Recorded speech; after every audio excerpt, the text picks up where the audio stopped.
Hello, everyone. This is Faheem Jackson, and it's episode 80 of my podcast show, In the Know. This podcast is aimed at trying to guide people through the world with a variety of topics. I'm using this platform to ask questions and try my best to answer these questions with my viewpoints of the world around me. The following is an introduction speech for the topic of today, and that introduction speech is regarding how the Red Sea really parted from the biblical standpoint, and if it truly happened like they say it did.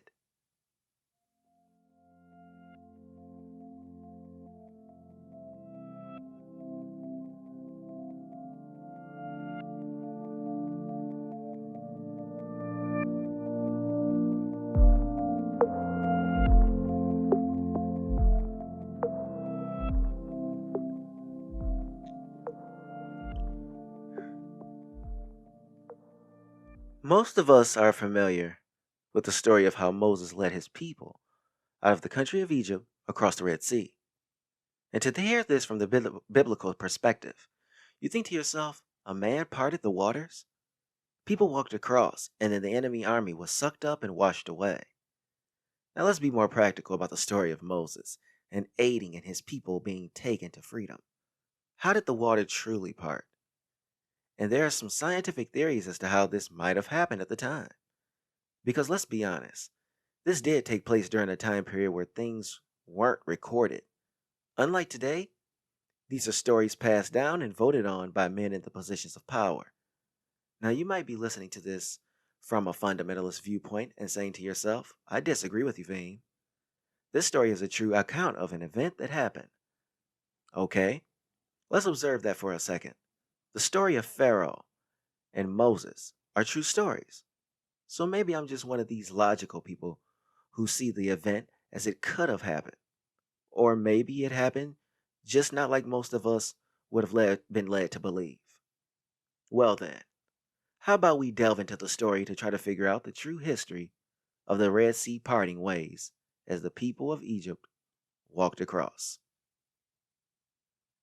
Did Egyptians really cross the Red Sea? Egyptian leaders. Over the time of Egypt, there have been quite a few leaders that have stepped into the roles of pharaohs, whose impact was major on the people. One of the names was Huni, where nothing much is known about him, but we know he attempted to build a step pyramid like that of Sneferu. This is odd because his reign lasted for 24 years, but his burial is still unknown. Another pharaoh is Sneferu, who reigned in Egypt for 48 years. He is credited with building the Bent Pyramid, which was an early attempt to build one right away. He built the Red Pyramid and the Medium Pyramid, which was an attempt to start by Huni. Sneferu had a lot of children as well, 8 sons, 5 daughters. After Sneferu was the builder of the Great Pyramid of Giza, Khufu. This would go on to be considered one of the 7 wonders of the world. As for his personal life, he himself had over 10 children with 2 wives. Now let's go back to the Great Pyramid to digress from his personal. This has been a structure that has baffled even the smartest of scientists, even convincing themselves that aliens built the pyramids or some other advanced species. And adding to this site was the Sphinx, which was created by the next leader, Djedefre. Djedefre's reign was between 10 and 15 years and is said to have been dedicated to his father, the Sphinx in his father's likeness. He also tried to build a pyramid himself north of Giza in Abu Rawash. This pyramid did not survive the test of time, as most of the prominent pyramids. It would be centuries late when the most prominent name came about, and that was King Tutankhamen, known as King Tut, but known by his throne name as Nabaka-Peru. He was son of King Akhenaten, and his mother's identity have been of much speculation, from it being a first cousin of his father to a sibling of his father. He took the throne at the age of either 8 or 9 years old and held the post for that amount of time, by which he passed about a year or so later. Due to health issues, he also did not bring a child to term as well, ending a lengthy royal rule in history. And next comes the most popular, most powerful pharaoh, even the pharaoh of Exodus, that some may say, Ramses the Great. He ruled the country for nearly 70 years and did everything from lead great major battles to the building of great cities to expanding infrastructure across the land. The statues and monuments he constructed were like none other than men who came before himself. He is the leader that established the city of Pi Ramses, the power of the leaders. The heads of Egypt in today's society are so much different than the power of the leaders in the distant past. There's a lot more humanity of how they deal, and the world has their eyes on the country as well. The country was isolated from everyone, as a lot of places globally in the past. Now, there were places that warred, but they were warred with places close by, like Egypt and Greece, but not Egypt and India. As far as for the leaders who gave orders, they had a very substantial amount of power in the past than today. You had centralized power so tightly knit that family members married and gave birth to siblings, children, and parents even married children. That's right. King Tut got his sister pregnant. Now the baby twins were stillborn, but nonetheless, she got pregnant with his child. Then after he died, she married her father. So, as you can see, the power was solely stayed in the families. Only problem is that genetic abnormalities formed, and it was something that was unwound the pharaoh's power structure. We are not taking into consideration that incest causes lasting biological effects. It spoils a nation, yet they wanted to hold on to power and keep commoners from climbing. But allowing commoners could have made the pharaohic power structure last longer in history. A child is sent downstream. The story of Exodus doesn't begin as the people walking across the Red Sea, not even fighting Pharaoh. The story starts with a little boy named Moses when he's placed in a basket and sent down the Nile River. As the Pharaoh is killing off the babies of the region and feeding them to the gators, his mother placed him in a Nile. As all babies are dying at the hands of the Pharaoh's daughter finds Moses in the river and takes him in. Now, how did the Pharaoh manage to allow Moses to be raised in the household, even though the baby was not that of his or his daughter's? There's so much speculation as to the validity of this story that we are still baffled by it today. Because interesting thing about the story is that the Egyptian pharaoh Ramses the Great was a pharaoh, but was he used as a pharaoh for this biblical story, or did the story of Exodus have to do with him or someone else? Nonetheless, it has stood the test of time. Now let's observe the next step of the story, how Moses managed to flee Egypt. Moses flees off the land. Here's when we read about the departure of Moses from Egypt. Moses is a young man at this point in life. He is observing the building of a pyramid and sees the abuse of a slave working on it. It is here when Moses sees the mistreatment and goes in to save the life of the worker. But upon helping, he mistakenly kills the guard abusing the slave. The guilt of the killing makes Moses depart from his home. He called this place his home for so long, and long he must depart. Even though the killing could have easily been tossed out because his family was just that powerful, he decided to leave. And so, Moses ventured out into the wilderness. Moses is lost in the wilderness. As Moses journeyed about the wilderness, he found himself wandering in the desert for too long. He wandered for so long until he found himself lost. Shocking that a young man was lost in a country that was actually his own.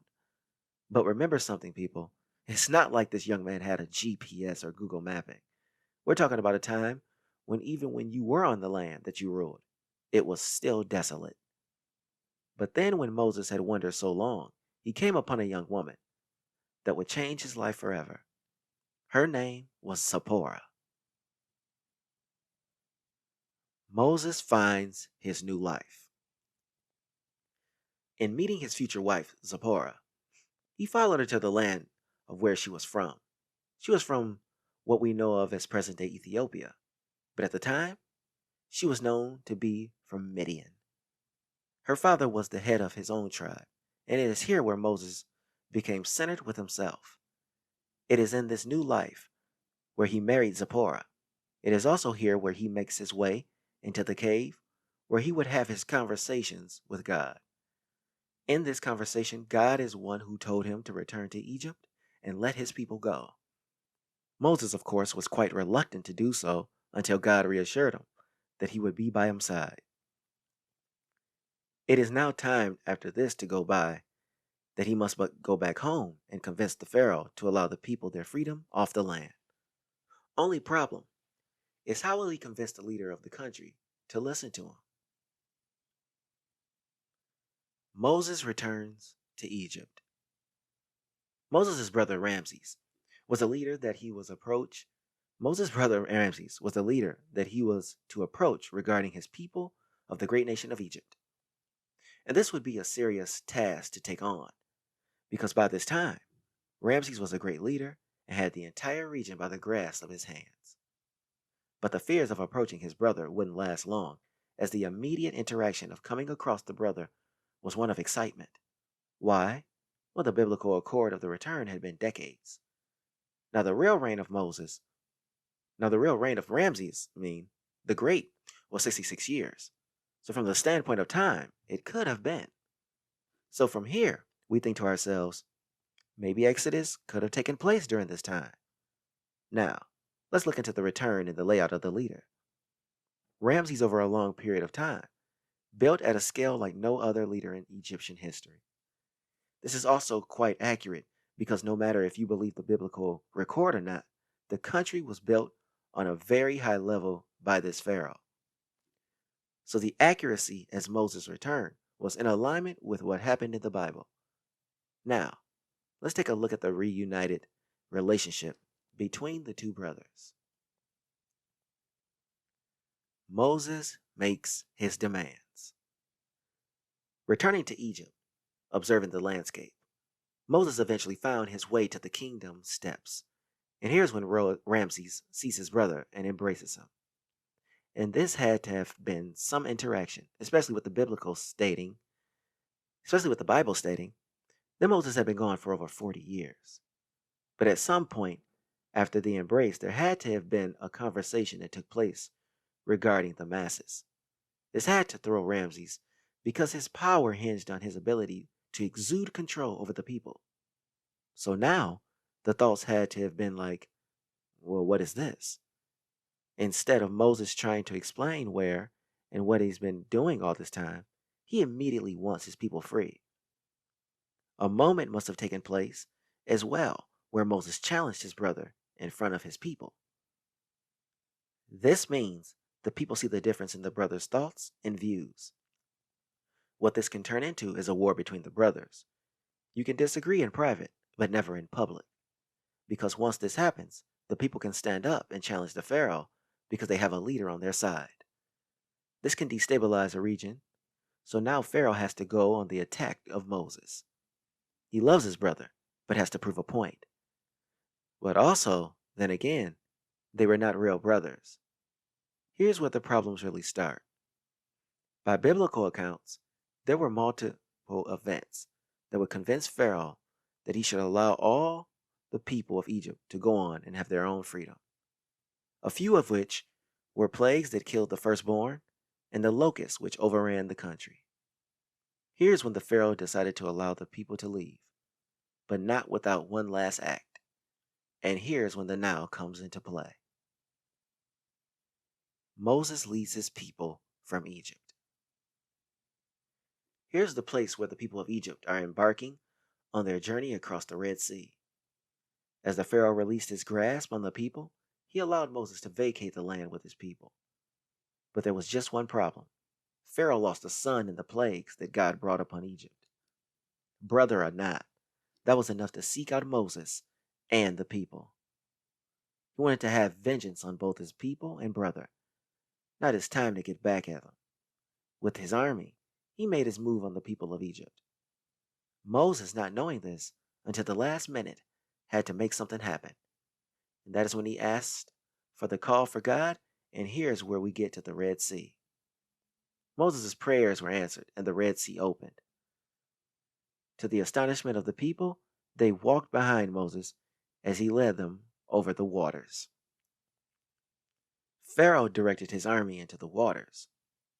And what happened next was the waters collapsing onto Pharaoh and his army. And it was here when Pharaoh and Moses both knew they would never set eyes on each other again.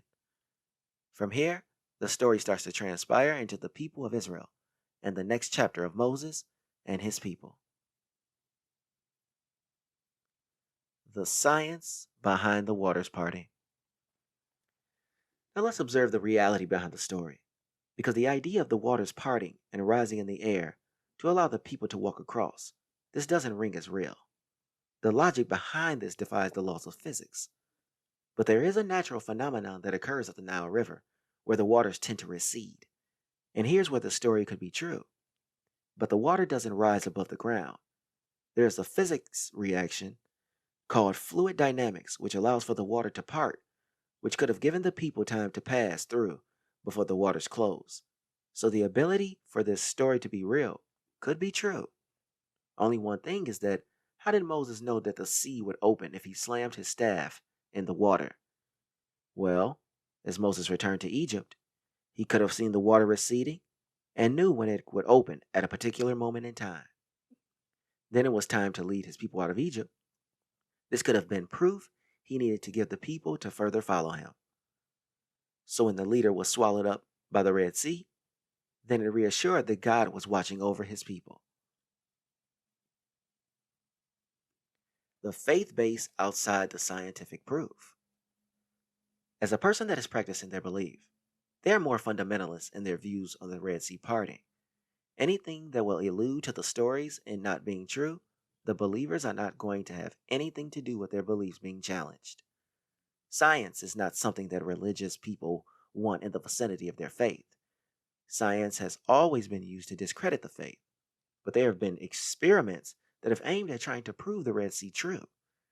Maybe eventually scientists and religion will come to a coming of the minds. Maybe we will learn that there is a little bit of both, that Moses was a prophet as well as a man. He led a group of people to freedom and also helped them across waters that defied physics. The viewpoints shaped by the logic. We are observing the story of Exodus. You have to understand that reality. You have to understand there are belief systems, and then there is reality. So what do I mean by reality? This is what I mean. The society that existed in the past is not that much different than today in the sense that people had jobs. People had places where they lived and transportation. People had places where they consumed meals and also institutions for learning. It was in their own form of living, but it wasn't this special group of people then, and now we're just simple yet advanced in technology. So the idea that a deity existed at the time, then stopped, is hard to believe. It's almost as if the Bible stories and miracles took place over time, and now there have not been any miracles that require God's intervention. Because people have always needed freedom, which requires God's help, but only when the stories were being told. This took place. So maybe we should accept that these were stories no more than to inspire people to push back against oppression. The believers will continue to believe. Those who feel that their faith base is real will never turn. Even though the existence of God is falling apart, it is too much of the masses' belief system to turn. And the stories are not that much different. The fundamentalists don't want to hear these stories as mere made up fantasies. Because if these stories like Exodus are not real, then what does that say about the different cultures of people who depend on these stories to tell the truth of their group? Exodus led to the foundation of Israel and the Jewish state and its people. So you can see how there would be so much pushback from the believers themselves. The last thing you want to do is make people feel like they're less than because of their faith base. What is the meaning? Whenever you have these strong biblical stories, there are always reasons for the stories being told. The reason behind Moses being put down the Nile River at birth could be that his mother was not able to care for him, raising him in a situation where it is detrimental to his well being. He is better being sent off to someone who can care for him better. When you also think about Moses leaving Egypt and fleeing into the desert, wondering why he did this for years, this is the ability to go out and find yourself. Finding his future wife and speaking to God from the burning bush is him finding his way. Getting the love he desired and longed for, as well as given revelations that guide him, aiding his people of Egypt. As he returns to Egypt, Moses challenges his brother to show you are willing to stand up for yourself, even when it is close to someone you know. But you should also see standing up as a way to hold on to your own in the face of stronger, powerful structures. When it comes to the exit from the country with the people, it means gaining people's trust. But the people's trust by way of being in a position of power themselves to challenge the leader. And leaving the country has to do with the ability to leave everything behind and start fresh. Are we living these events today? What are the places in the world today where we can point to the need for the people to be free? Because yes, there are plenty of places in the world today that exist where the people need some type of freedom. But where's the divine intervention from God? The past were not the only ones who were in need of an exodus or a change to their regions. We have the same tyranny and leadership today as there was in the past. And what's crazy about the current time period is that we have audio and visual proof. But the most visible place on earth that we see is places like North Korea or Cuba. North Korea would have to be the most extreme because they are so isolated from the rest of the world. Now, will there be a parting of the sea which leads to South Korea? No. The divine intervention will come by way of the people. And a Korean Moses could only come from the power structure within, just as with the story of Exodus. Could this mean the life of the person? Yes, but it may be needed. It is not seen as biblical, but this would be the closest thing to an exodus. End statement. Why we have to understand the story of the Red Sea parting. When observing the story of Exodus, we have to understand that this event is more than just about the people of Egypt. This is for any place in the world, any group of people where the leader is oppressing the masses. But when will it happen again? When will the next Exodus take place? Has it already happened? And we don't really know about it? If it has, we will not know about it. Since we only cover major events on television and internet, a current Exodus will not be parting of the sea. A mass Exodus would be shown, but Exodus does not only mean all at once. People have taken part in Exodus over time until no one is in the region. Yet we never hear about these as something connected to a deity. Maybe because no major religion is influencing the decision to Exodus. It is usually political or infrastructural failure that causes the removal of people. So, thanks for listening to In the Know.